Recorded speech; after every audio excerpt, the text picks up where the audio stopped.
Hello, today's lesson is lesson 2.1c, and we are going to be talking about the distributive property, which is a very useful property that you are going to use from now on until you finish math in high school. And if you go on to college, you'll still use it again. So it's a very important concept to understand. So I'm going to share my screen and we'll get started.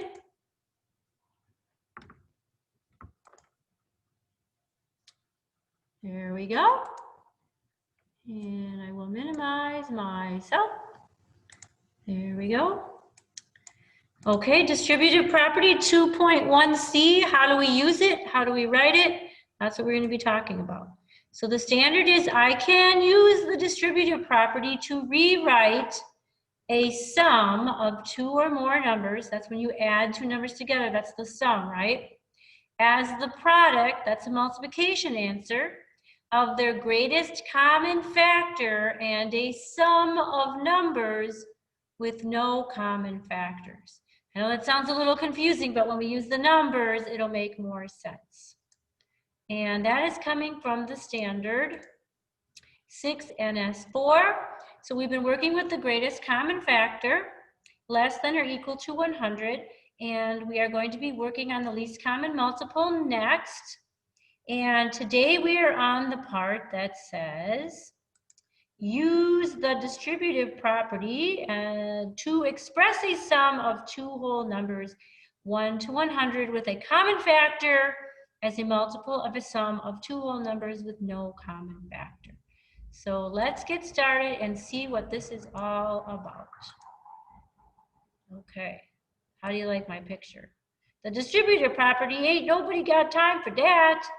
Yes, we do. Today you are making time for the distributive property.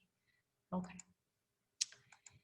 The definition, distributive. What does that mean? To distribute something means to give a share or part of something. If I distribute money to you, I'm giving you money. If I distribute candy to you, I'm giving you candy.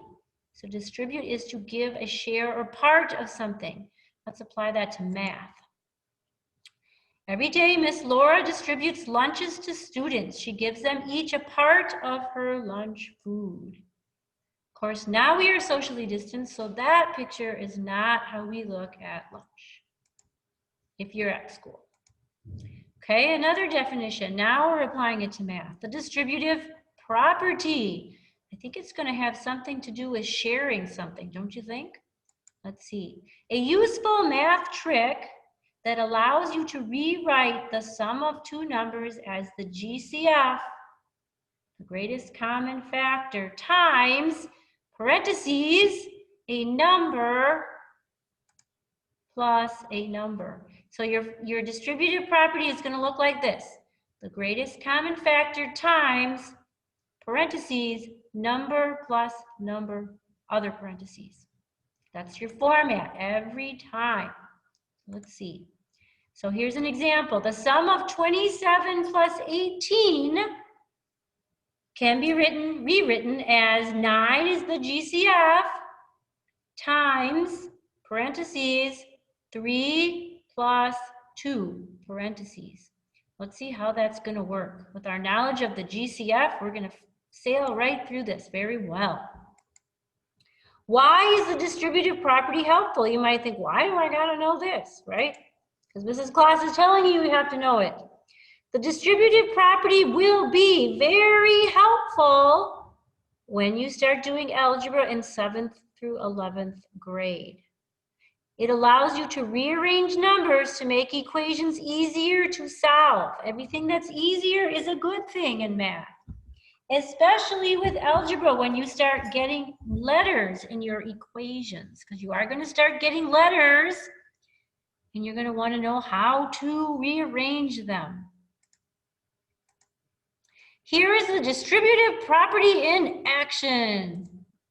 Okay, we have 9 times 3 plus 2 equals 9 times 5 equals 45. What on earth is that? So I have 9. Here it is, times, now let's do what's in parentheses. What's 3 plus 2? Right, 5. So that's where this 9 times 5 comes from, the parentheses right here. And the 9 is staying right here. So we have 9 times 5, and 9 times 5 is 45. So that is distributing our number. So let's clear our drawings. So we distribute the 9. 9 times 3 is 27. And the arrow's in the wrong point. And 9 times 2 is 18. So we're going to get rid of this arrow right here. This arrow is pointing to the wrong thing. Okay, there we go. So 27 plus 18 equals 45. We can rewrite 27 plus 18 as 9 times 3 plus 2. 27 plus 18 equals 45, and if we just rewrite it and rearrange our numbers, we can get 45 a different way using the distributive property. Now we're going to work backwards with the distributive property to see what happens. Okay, you're given 27 plus 18 equals 45. That was our previous problem. We're going to work backwards now and see how to use the distributive property, how to make the numbers rearrange to still give us 45. So step 1 is to find the greatest common factor of 27 and 18. How do we do that? Remember how to do that? You list all the factors of 27, 1 times 27 and 3 times 9. That's it for 27. And all the factors of 18, 1 times 18, 2 times 9, and 3 times 6. Those will all give you 18. Okay, and then how do we find the greatest common factor? Well, we circle all the common factors, all the factors that are the same in both 27 and 18, and then we find the biggest one. What's the biggest number that's common to both 27 and 18? Yes, 9 is the biggest number that is in both, right? So that's our greatest common factor. The GCF is 9. Okay, step 2, we're going to pull out the GCF. Where's our GCF? At the bottom here, it's 9, right? From each number, we're going to make parentheses. Remember I said it's a number times parentheses, another number plus another number. And we're going to get the total of 45 because 18 plus 27 was 45. So we're going to make our distributive thing look like this every time. Okay? So 27 plus 18 equals 45. We're rearranging it in this format down here. Okay? To get 45 out of it. So we pull out the GCF, which we decided was 9. That's over here now. Now, we divide each number by the GCF and place the answers inside the parentheses with a plus sign between them. So there's our phrase again, 9 times something plus something equals 45. So I'm going to take this 9 here, and I'm going to divide it into 27. What is 27 divided by 9? Well, it's 3, right? 3 times 9 is 27. And then I'm going to take this 9 and I'm going to divide it into 18. We already know that 9 divides evenly into 27 and 18 because we know that 9 is a factor of both 27 and 18. It's the biggest factor of both 27 and 18. How many 9s go into 18? 2, right? So that's how we get our phrase. 9 times 3 plus 2 equals 45.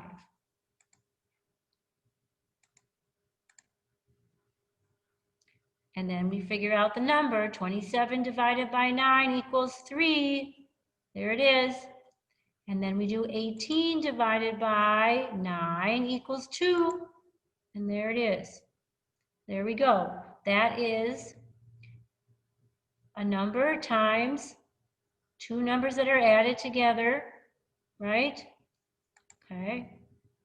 So 9 times 5, the 5 is coming from where? Over here on the right. Where's this 5 coming from? That's coming from 3 plus 2. So 9 times 5 is 45. And then we have 27 plus 18, right? That equals 45.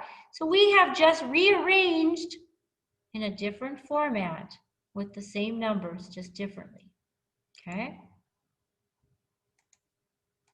A lot of kids get confused by this. A few more practice sessions and you'll get it. We have distributed or separated.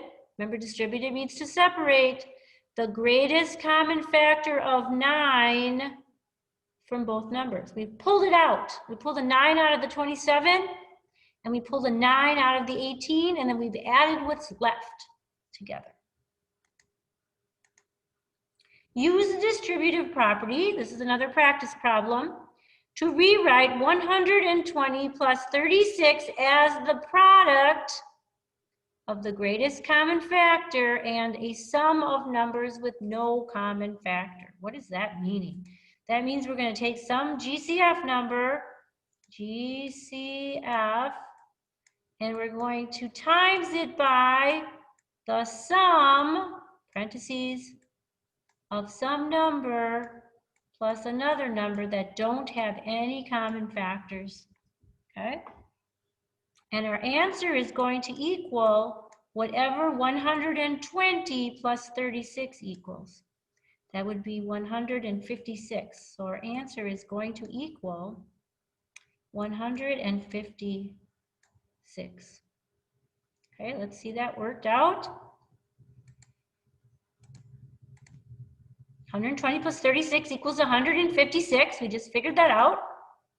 Step 1, find the greatest common factor of 120 and 36. We should be pretty good at this by now. 120 has a ton of factors. So I always start with 1 times, let me get my spotlight. 1 times 120, 2 times 60, 3 times 40, 4 times 30, 5 times 24, 6 times 20, 8 times 15, and 10 times 12. Those equal 120. And then what about 36? That doesn't have as many, does it? Those are the factors of 36. 1 times 36, 2 times 18, 3 times 12, 4 times 9, and 6 times 6, but we only list 6 once. Then we circle all the numbers that are common to both. We're kind of past that stage now. We can just go ahead and circle the largest number that's common to both 120 and 36. Do you see which number is in both 120 and 36? That's the biggest one. Can you find it? Which one is it? Did you find it? Did you say 12? Good job. Exactly, it is 12. That is our greatest common factor. GCF equals 12. Okay, still got the number there. Now we're going to pull out the GCF of 12 from each of the numbers, make parentheses with 2 blanks and a plus sign between the blank spaces. It's going to look like this. 12 is our GCF. GCF. I should make a rap song about the GCF, eh?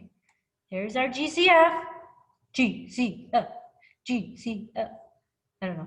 Maybe someone else can come up with a good one. Okay, GCF times. How do we figure out what goes in the blanks?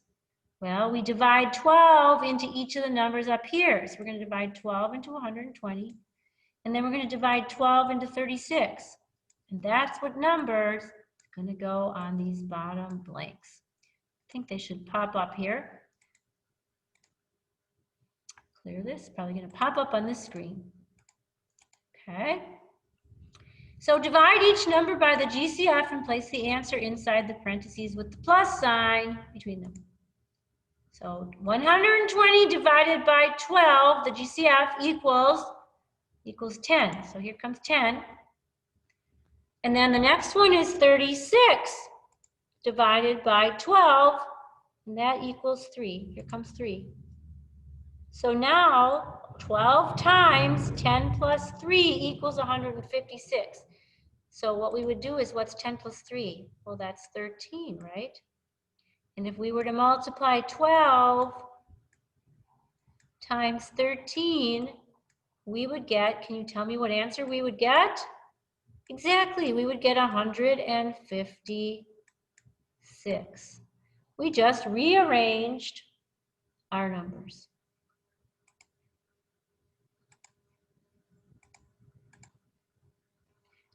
Twelve times 13 equals 156, as well as 120 plus 36 also equals 156. We have distributed or separated the GCF of 12 from both numbers. Okay, let's do another one. Use the distributive property to rewrite 9 plus 35 as a product of the GCF and a sum of numbers with no common factor. What they want us to do is take 9 plus 35 and we're going to rearrange the numbers. We're going to first find the greatest common factor of 9 and 35. How do we do that? List all of the factors of 9. 1, 3, and 9, because 1 times 9 is 9, and 3 times 3 is 9. So we only have to list the 3 once. And then what about 35? 1 times 35 is 35, and 5 times 7 is 35. Okay, can you find which number is common to both? That's the biggest. Don't get tricked. Did you guess 1? Can 1 be the biggest? Well, in this case, yes, 1 is the biggest number that is common to both 9 and 35. That can happen. Sometimes the GCF is only 1. GCF is equal to 1. Okay, let's keep working. What's our next step? Pull out the GCF from each number. Make parentheses with 2 blanks and a plus sign between the blank spaces. So our GCF is 1. Here it is, down here. Got to figure out what goes on the blanks. How do we do that? We divide each number, the 9, and we divide it by the GCF of 1. And we also divide 35 by the GCF of 1. So let's do that. What are we going to get? 9 divided by 1 equals, well, equals 9, right? But what about 35 divided by 1? That equals 35.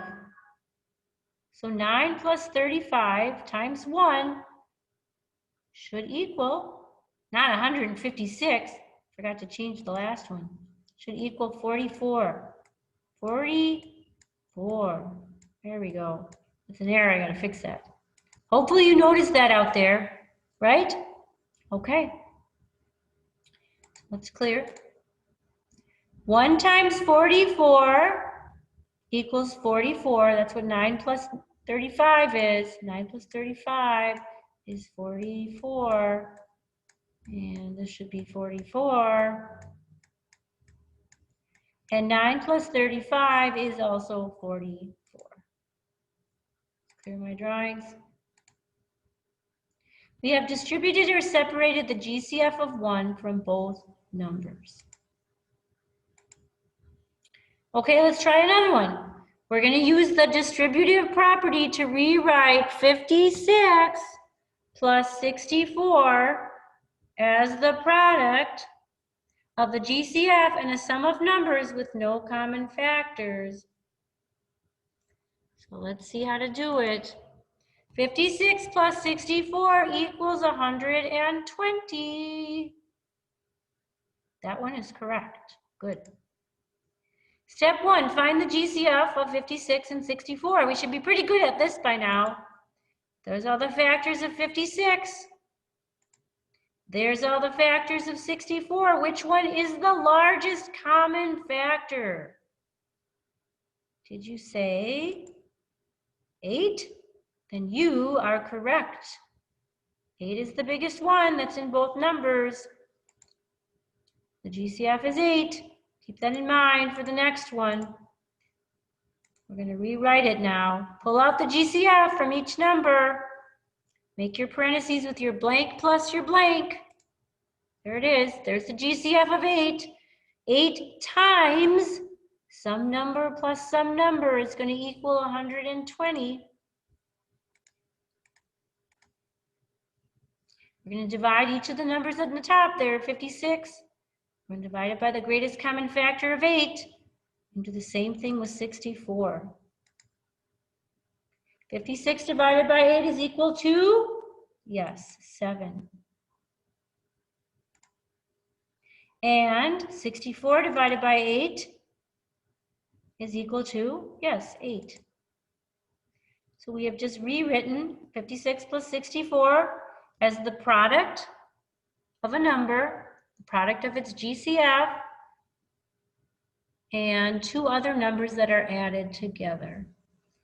So if we were to take 8 times, what's 7 plus 8? 15. 8 times 15, our answer would be 120. So let's see if that's true. So 8 times 15 equals 120. And 56 plus 64 equals 120.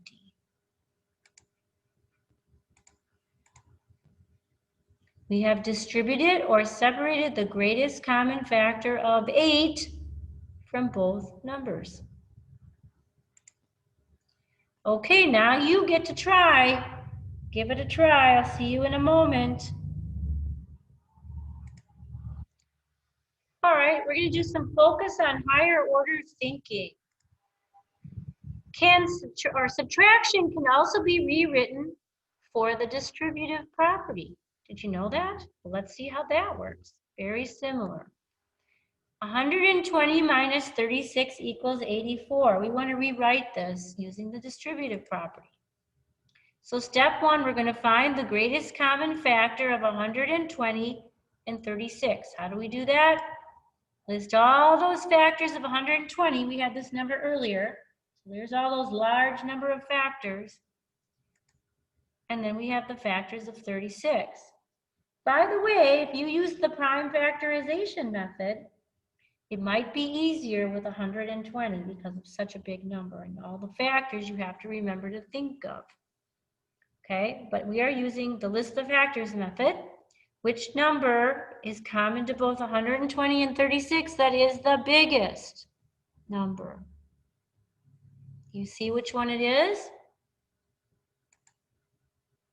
Did you see 12 and 12? Good for you.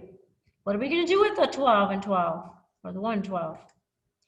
The GCF. What are we going to do with that? Well, we are going to do the same thing we did before. Pull it out, but instead of a plus sign between the parentheses, we are now going to have a minus sign. Why do I have a minus sign? Because instead of a plus sign above, I have a minus sign now. So I'm going to put a minus sign there. That's the only difference when using the distributive property for subtraction. So let's see how that works. Step 3, we're going to divide our GCF by each number, or into each number. So 12 was our GCF. So we're going to divide 120 divided by 12. That'll give us 10.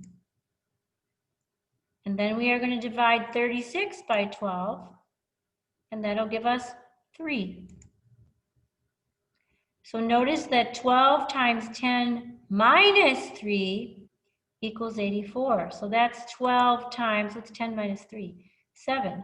So 12 times 7 will equal 84. Just rearranging the numbers. Here we'll see it again. 12 times 7 equals 84, and 120 minus 36 equals 84. We have distributed or separated the greatest common factor of 12 from both numbers. Okay, you're going to get a chance now to try a minus question with the distributive property. Okay, I'm going to come back on. Hopefully, there I am. Okay, your homework is going to be on Google Classroom, or it is on Google Classroom. So we are done with today's lesson. Here is information from Google support. And we will see you later. My phone is talking to me because I said the word Google. So it thinks I'm asking it a question. Have a good day. Bye.